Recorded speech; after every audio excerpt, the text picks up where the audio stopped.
Well, welcome back to Maryland, CPAC. We are so excited to be here, and this is such an important time for conservatives to come together. And I'll tell you why. The left has told us something that should put fear in the heart of every parent, and not just parents, every single person. They've said they're coming for our children. Now, I don't know about you, but when it comes to kids, I think the Republican Party has a duty. We have a responsibility, and that is to be the party that protects children.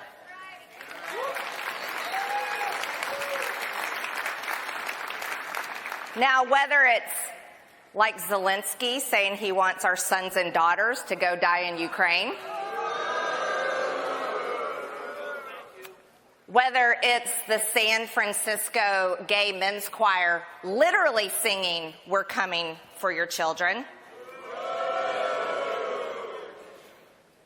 or it's a new, disturbing ideology that tells the most incredible lie that children can actually change their gender before they've even grown up, before they've even finished puberty, before they've developed into an adult, before they're old enough to vote, before they're old enough to graduate from high school, before they're old enough to even get a tattoo, put ink permanently on their skin, before they're old enough to buy nicotine, before they're old enough to buy alcohol, before they even graduate from high school, many of them before they drive a car. Now, when I ran for Congress, I thought I was running for Congress to rein in the out-of-control spending in Washington, to defend our southern border, to fight against the radical left and their ideas of bigger government, more control, to stop funding foreign wars that never do anything for America but send our soldiers back home either in coffins or with PTSD. I thought I was fighting for conservative values to support businesses and give our kids a future. But on day one, when I was sworn into Congress and we voted on the rules package, and that was last Congress, our speaker was Nancy Pelosi. And to my shock, we had a new rule in our rules package. And that was, there was no more gender. You couldn't say family names, mother, father, sister, brother. You couldn't acknowledge he, she, him, her, because gender was no longer in existence.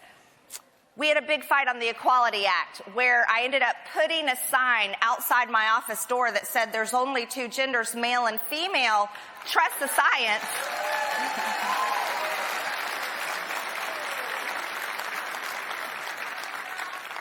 But who knew this would become an even bigger battle?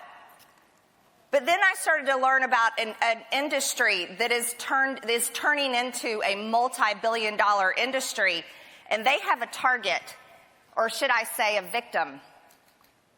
You see, their target is not adults that, adults can choose what they want to do. This isn't about adults. We're talking about people under the age of 18. Their target for their multi-billion-dollar industry are children. And everyone knows that when you're growing up, think about it. How many times did you say when you're a kid you wanted to be a fireman or a doctor or a police officer, or you wanted to be something when you're an adult, but when you grew up, you became something else? My favorite thing to say that I did become when I was growing up is I wanted to be a mom. And thankfully, I am a mom.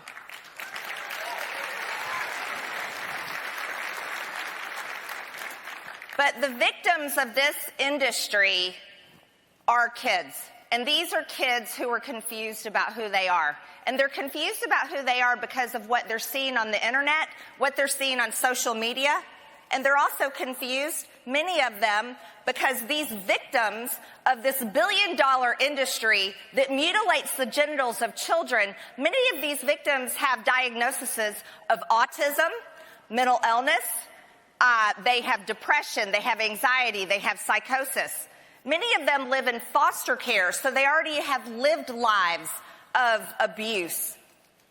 And these victims come in thinking they're going to find happiness and they're going to find security in their identity because they think they can change their gender.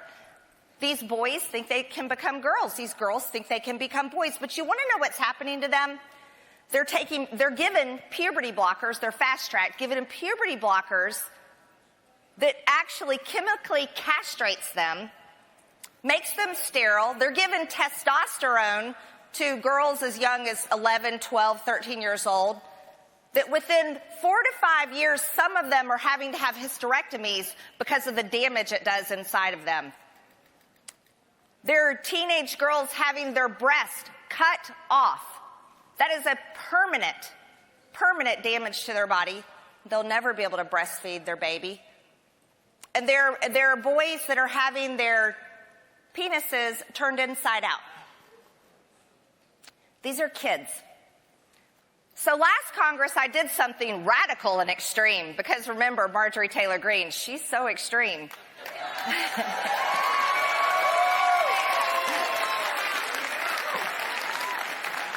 I introduced a bill called the Protect Children's Innocence Act. Protect Children's Innocence Act. And let me tell you my great news this morning, ladies and gentlemen. It couldn't pass last Congress because, like I said, Nancy Pelosi was the Speaker of the House, and she doesn't believe in gender at all. But we have a new Speaker in our Republican majority in the House of Representatives.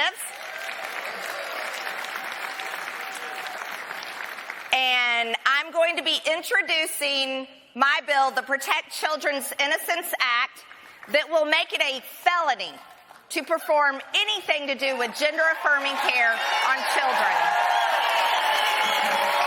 Yes.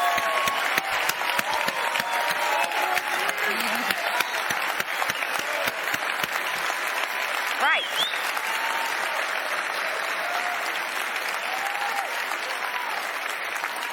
And obviously, you all agree with me. But it's not just conservative Republicans that agree with this. This isn't a right-wing extremist idea, everyone, that we should protect children from making a horrible mistake, because many of these kids do realize it's a mistake and they hate what they've done to themselves. And then they're left with lifelong disabilities by the people that are making billions of dollars mutilating their genitals. So let's think about it like this. This is actually an idea for all Americans. It's not just a Republican idea, because people like Bill Maher agree with me on this issue, even though he attacks me. There's independents, Democrats, Republicans all over America that agree that we need to let kids be kids.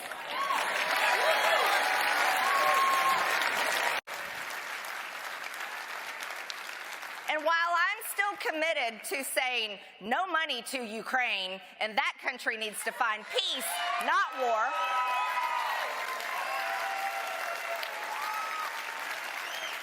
and while I will look at a camera and directly tell Zelensky, you better leave your hands off of our sons and daughters because they're not dying over there.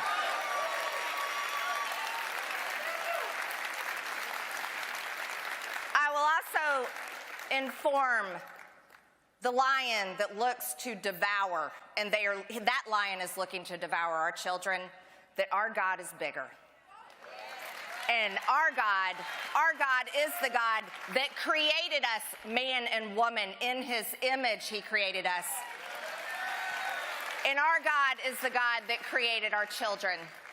And because of him, we will get this bill passed, and the Republican Party will be the party that protects children from such an evil that I cannot believe it exists in this time. Thank you so much, everyone. Listen, call to action. Call to action. I'm introducing my bill next week. Call every single member of Congress and tell them to get on the Protect Children's Innocence Act. Thank you so much to Matt Schlapp and CPAC. for endorsing my bill.